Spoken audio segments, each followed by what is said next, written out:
Hey family, God bless you. Welcome to Sharing the Gifts. This is Prophet Robert.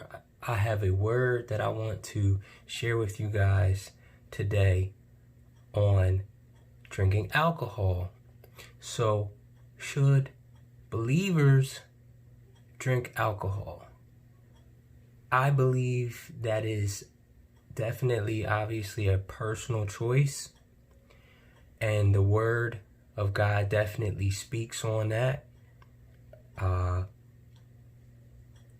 don't believe that there's personally any real sin against having a glass of wine.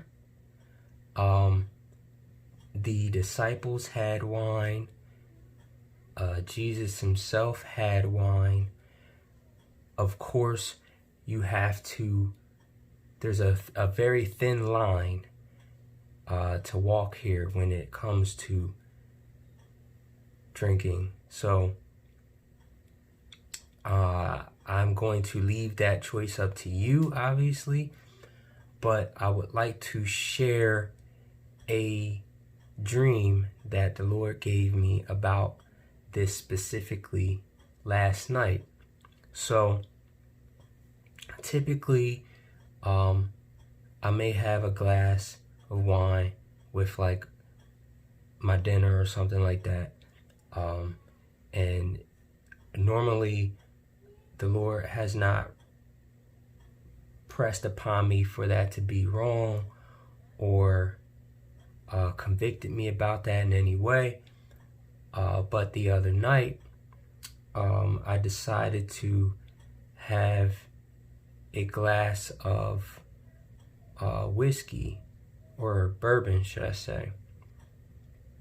And I had this dream last night dealing with this. So in the dream, I had left from somewhere to go pick up my son. I don't remember exactly where I was at in the beginning of the dream, but I left there to go pick up my son. And I had stopped at this shop once, which I knew a friend of mine owned, and I got in and I saw that it was a barbershop, and it seemed more like a older era place, like it was like 1950s, 1960s, something like that.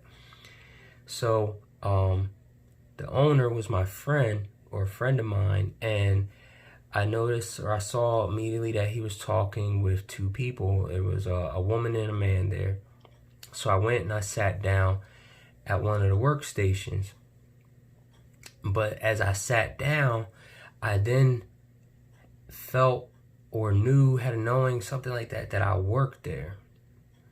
So I noticed that all the other stations were closed down. Like, they had all their things put away, and except for one, and it's the one that I was sitting at. I saw that there were like clippers and brushes and stuff out, like it had just been used. And I also noticed that all the stations had some kind of wig, some type of wig, a different one at each station. And I noticed the one next to me was like an afro or something like that. So I wanted to ask my friend, the owner, which station was mine, because I felt like the one that I was sitting at was mine.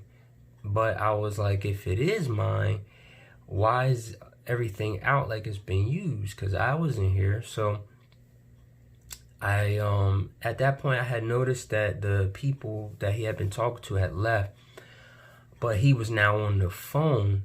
So so I just kind of sat there, and then and like I wanted to clean up, but then it was like a mug of some sort, like a cup, kind of, I don't know if it slid to me or it was placed there in front of me, but it was on the counter. And it was very strange. Like, it looked like some type of zombie meat, flesh, like how you see Frankenstein, the Frankenstein monster, like all the different types of flesh sewed together or something, and like just mixed dead looking flesh. And I touched it and it felt like raw meat. So when I touched it, it was so soft like raw meat that I pierced a hole through it, and immediately it like grew back. It grew back. The hole closed up. This meat just like grew back together, and I was like, ugh, like what the heck? That was weird. So I was like, so I tried it again just to see if it was like if I was seeing things. I pressed into it, and it left a hole, and then the hole closed up by itself, like it was alive or something. So I was like, ugh, like this is gross. So I just kind of pushed it away, and I noticed that my friend he was off the phone, and he was now behind this bar in the front of the shop or the store or wherever it was. So I went over to speak with him, and he told me, he was like, have a drink. So I said I can't because I have to pick up my son. And I was like, I just came by to say hi. And then I noticed as I said that, 2 more of these mugs, these dead meat mugs, whatever, living meat cups, come sliding out from this window where I had been sitting at onto the counter. And I'm like, what the heck? So at that moment, this like demon lady, this demon woman comes out from behind where these drinks had came out, and she was all like just full demon, like, but black circles around the eyes, these long pointed fingers, just real nasty looking. And she has this real messed up like voice, just real evil, wicked. Like I just felt that the whole mood change. It just got real dark, and I just felt the evilness coming from her in this place now. And she says to the bartender dude, she says, make him drink. And I'm like, whoa. And I'm like thinking in my head, they're trying to make me drink this stuff, whatever's in this cup, but I ain't drinking whatever's in there. So I'm telling the dude, like, I can't drink because I gotta go pick up my son. Like, I'm not trying to drink anything. So at that point, I'm like out of the body. I come out of this body, and I notice it's like another man there. So I have been seeing through this other guy's eyes this whole time, or moving through this other person this whole time. And I'm out of the body now, and I'm seeing from outside the scene. And the guy's like just in full fear, like freaking out. And they grab him. The bartender guy, he then turns into a demon. And the demon woman and the bartender demon guy grab the guy and start pulling him over to this other area, this other bar. And it was like real dark back there. But I could see there was another demon, and this demon, I could tell he was like the authority over these other 2. And he's like black eyes and sharp teeth, this big mouth opened up like in his body or something. And there's like little demons around him, and they're like all, just laughing and stuff, whatever. So they drag this guy, they pull this guy, pick him up, carry him over to this other demon, screaming, and they give him to the other demon, and he just starts eating him, devouring him alive, and he's like screaming, and they're like all laughing about it. So I'm like, what the heck? So it was weird though, because as I'm seeing all of this, to me it was like a TV show, and I was like, what is this demonic stuff on this TV? So I ran over, and I ran past him, and I grabbed this TV remote that was on the counter, and I go to like change the channel, and right before I did that, right as I'm doing that, I yell out, "My God is King," or I said, "My God is King of Kings," something like that. And as I say that, it like the scene split. Like now I'm seeing two different scenes at once. I'm seeing on the right half, I could still see everything going on in this like demon bar. And then on the left side, I see outside, and I see this scene of this fight.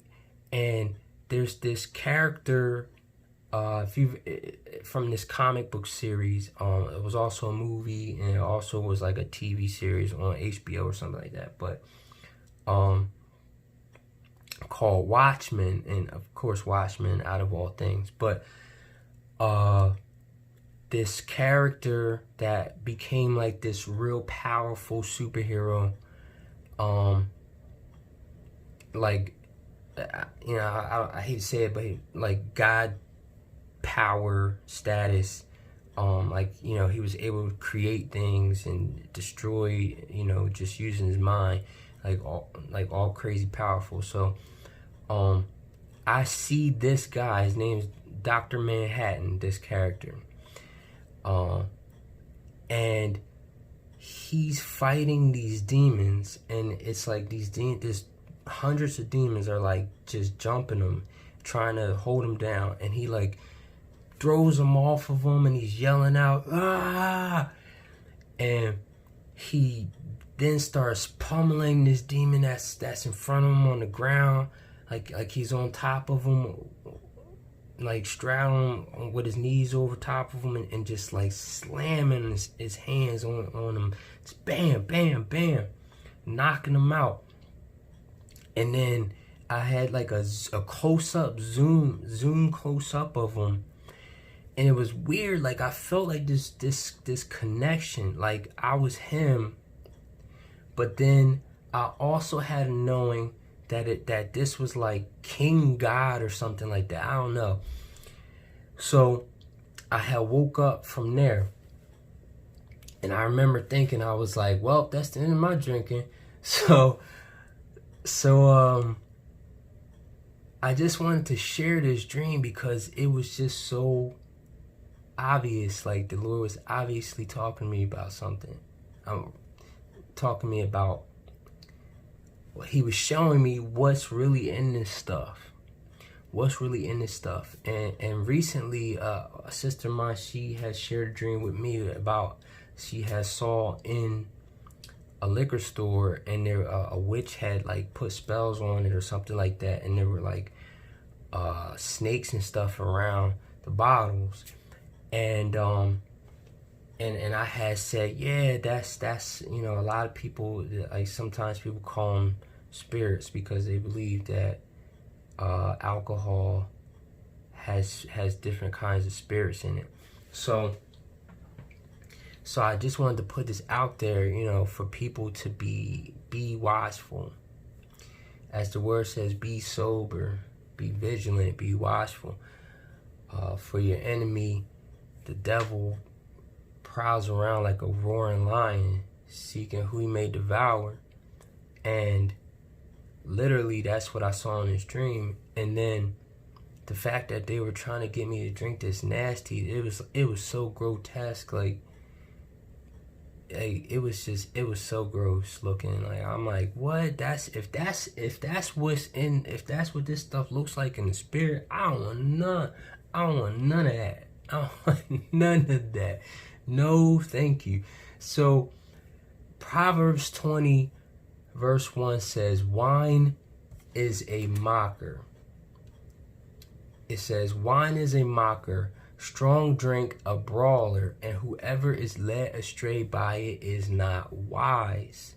Ephesians 5:18 says, and do not get drunk with wine, for that is debauchery, but be filled with the Spirit. But honestly, I'm not even talking. I don't even think the Lord was really referring or even touching on getting drunk. like, he wasn't specifically talking about being drunk. He was talking about drinking strong drink in general, and what you're really putting in you. Because I had been praying on, it's something I always pray on, but I was recently asking the Lord to, just show me anything that may be separating me from him, or hindering me from going deeper in him, in the spirit, and being closer in his presence. And I believe that's the reason why he showed me this, because he was saying that this was something that is causing separation, because, putting that filth, that's what it was. It was nasty, like, ew. Oh my goodness, when the Lord really gives you eyes to see how he sees things, it's like, whoa. But also Proverbs 31:47 says, "It is not for kings, O Lemuel, it is not for kings to drink wine, or for rulers to take strong drink, lest they drink and forget what has been decreed, and pervert the rights of all the afflicted. Give strong drink to the one who is perishing, and wine to those in bitter distress.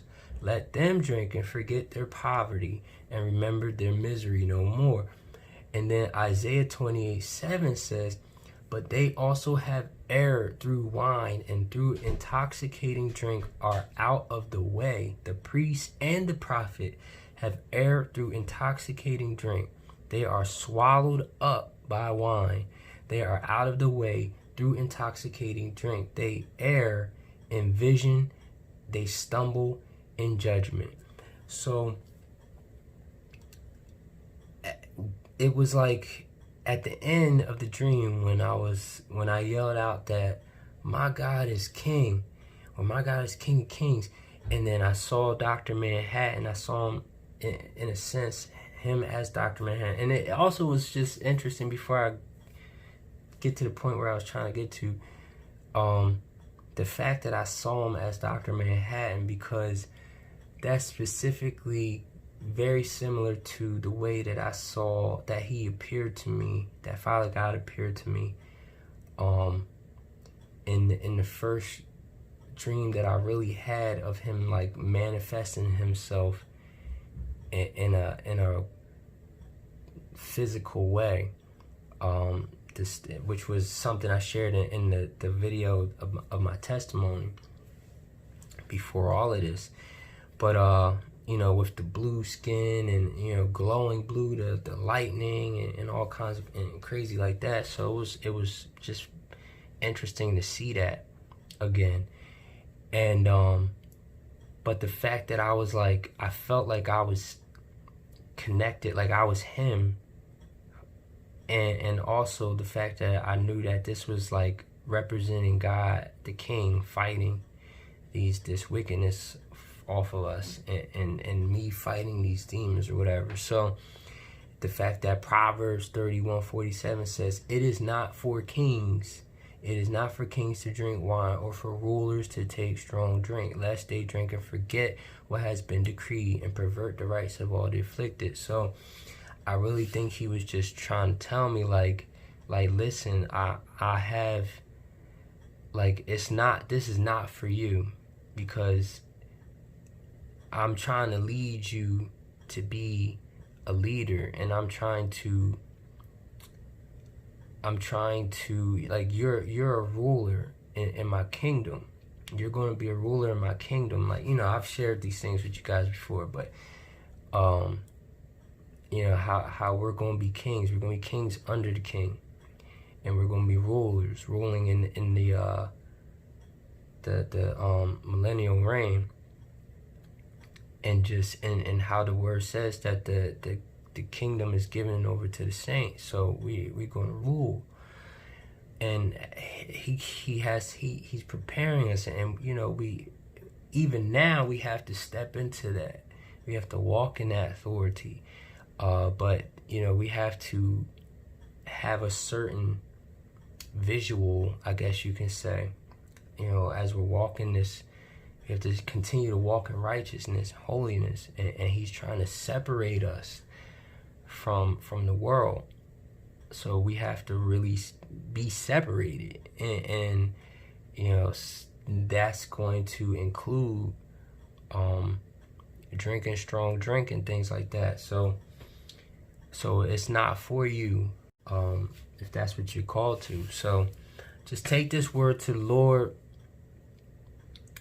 Definitely, if this convicts you, I'm telling you, man, if you saw what I saw, push that drink to the side, man. Don't even put that filth in you no more.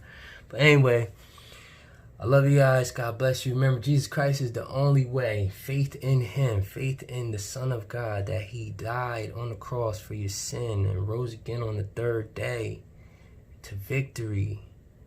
That's the only way. He is the truth, the way, and the life. There's no other way to the Father but through him. So I love you guys. God bless you, and I'll talk with you soon.